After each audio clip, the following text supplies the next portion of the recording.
I love October. There was just something about the atmosphere and traditions that absolutely captivated me. That and all the free candy I had accumulated as a kid.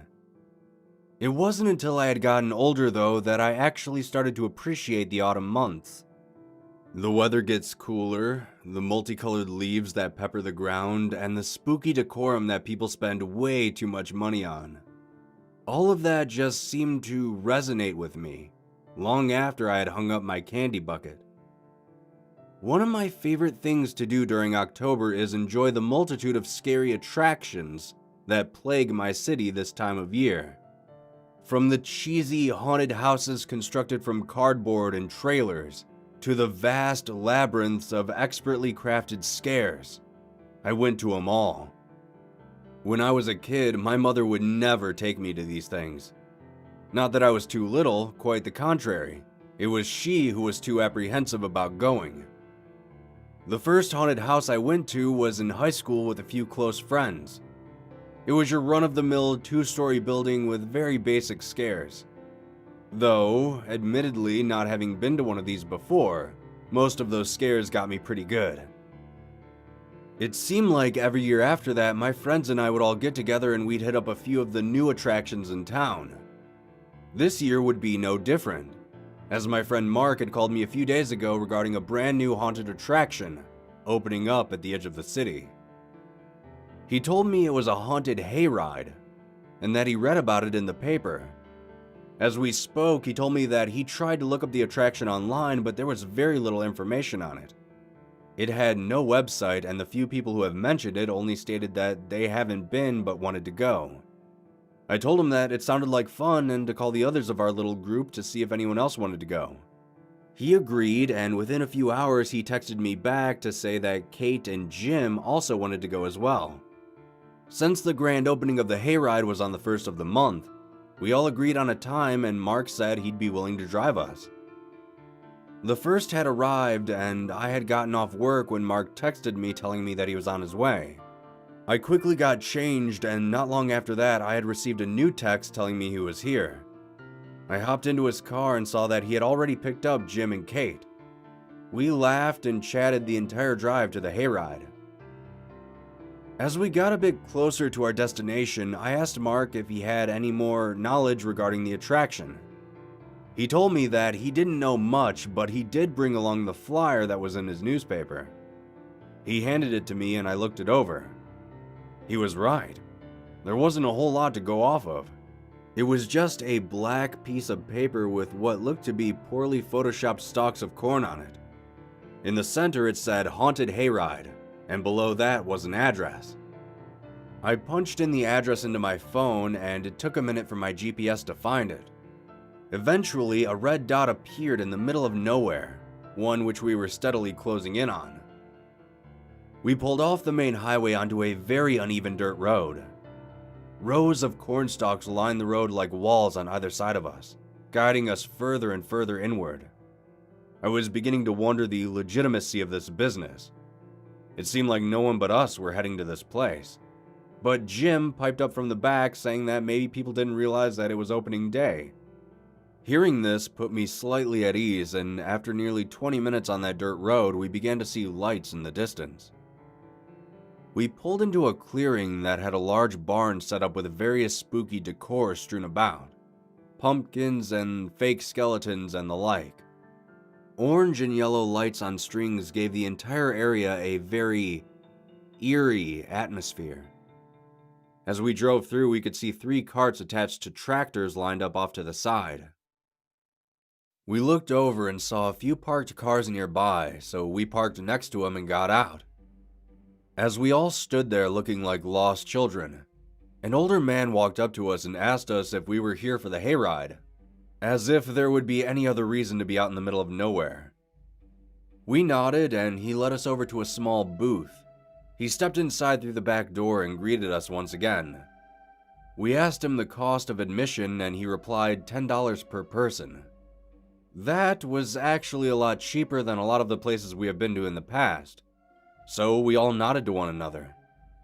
Before we paid, though, he mentioned that it being the grand opening, not all of the elements, he called them, were in place, but that it was still sure to terrify us. We handed over our cash and his smile grew wider.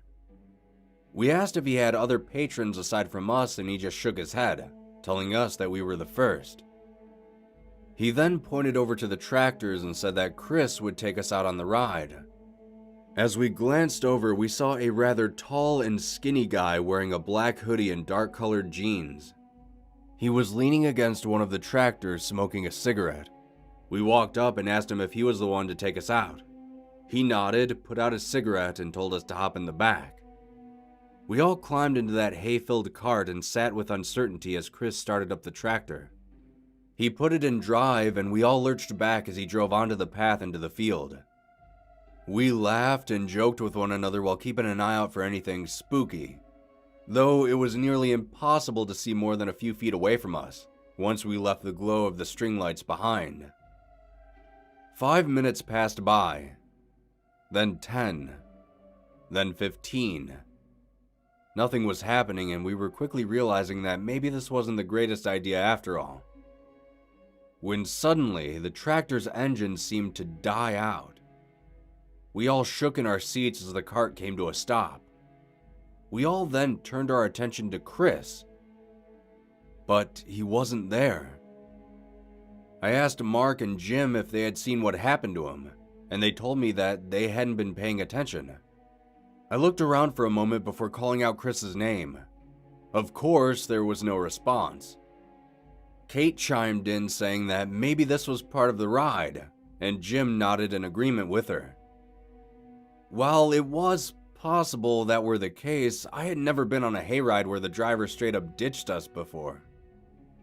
Just as we were beginning to discuss what to do, I heard a noise coming from the field to our left.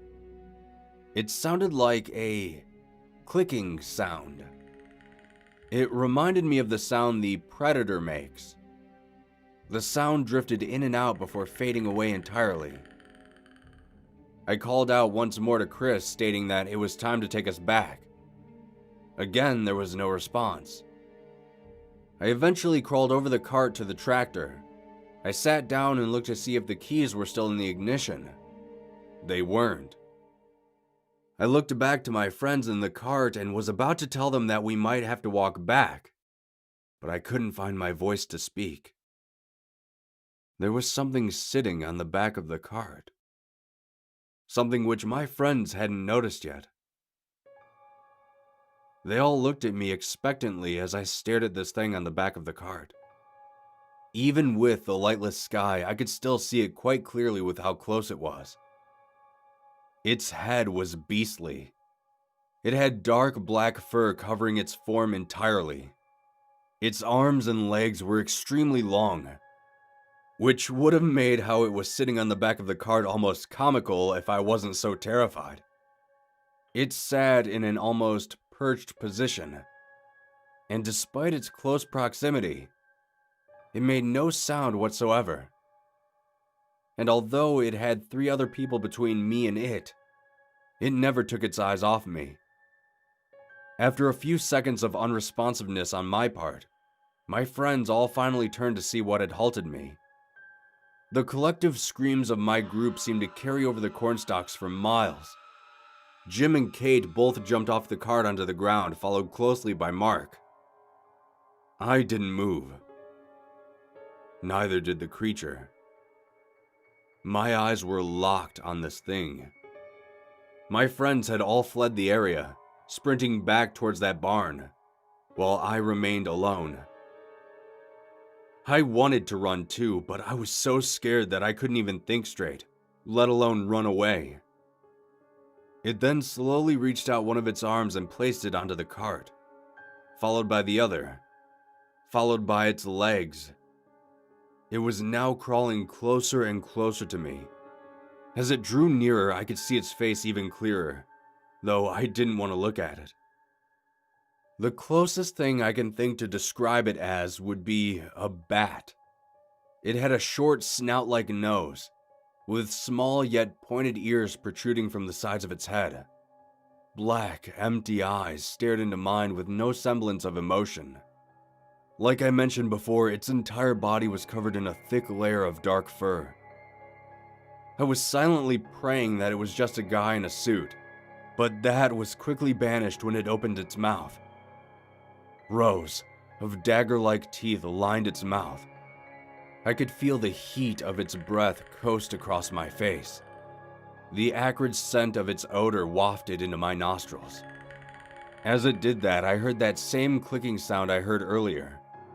It seemed like it was preparing to bite me, when suddenly my left arm, which had been propping me up to this point, buckled, and I fell out of the tractor. My face collided with the cold dirt below, and I could feel my senses rush back into me. I quickly picked myself up off the ground and began running back towards the barn. The entire sprint back, I could hear those clicks all around me, and it seemed like that creature was only a few steps behind me.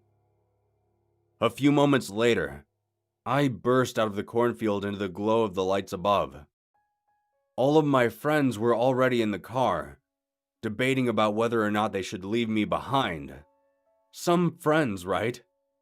As I made my way over to the car, I looked around for the old man or any sign of Chris, but they were both nowhere to be found. I got into the car and we drove all the way back home in utter silence. We haven't spoken to each other since then, and I don't think that'll change for a while.